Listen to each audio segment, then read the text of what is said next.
Hola amigos! In this video we're going to go over introductions. To say your name in Spanish, you can say the phrase me llamo, which actually literally means I call myself. Me llamo Molly. I call myself Molly. Or in English we'd say, my name is Molly.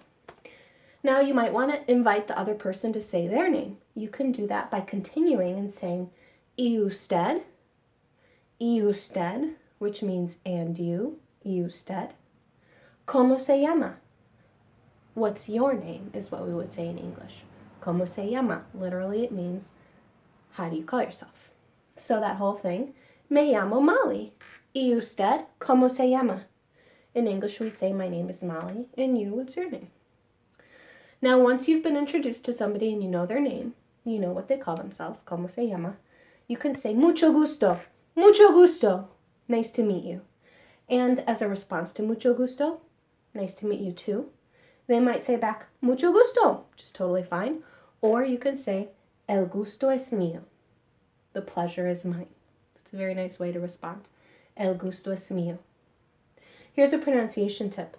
In Spanish, if a word ends in a vowel and the next word starts in a vowel, they tend to get mushed together, which is why it can be kind of tricky to hear and process what you're hearing because the words can get squished together. So, el gusto es mío is actually pronounced as 1, 2, 3, 4, 5, 5 syllables.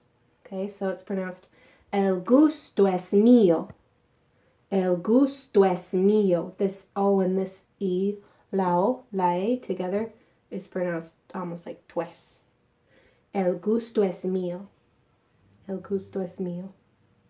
So once you've got these phrases down, try putting it together with what we did in the last video. Can you greet somebody? Hola, buenos días, or maybe buenas tardes, or buenas noches.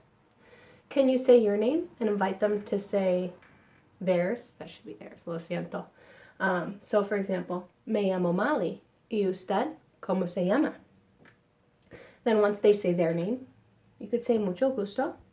They might say back el gusto es mío. Or you could say el gusto es mío if they say mucho gusto to you. Finally, can you say goodbye? We learned the phrases hasta luego, hasta pronto. We also learned the phrase bendiciones. So these are introductions en español. And muchas gracias. Hasta luego.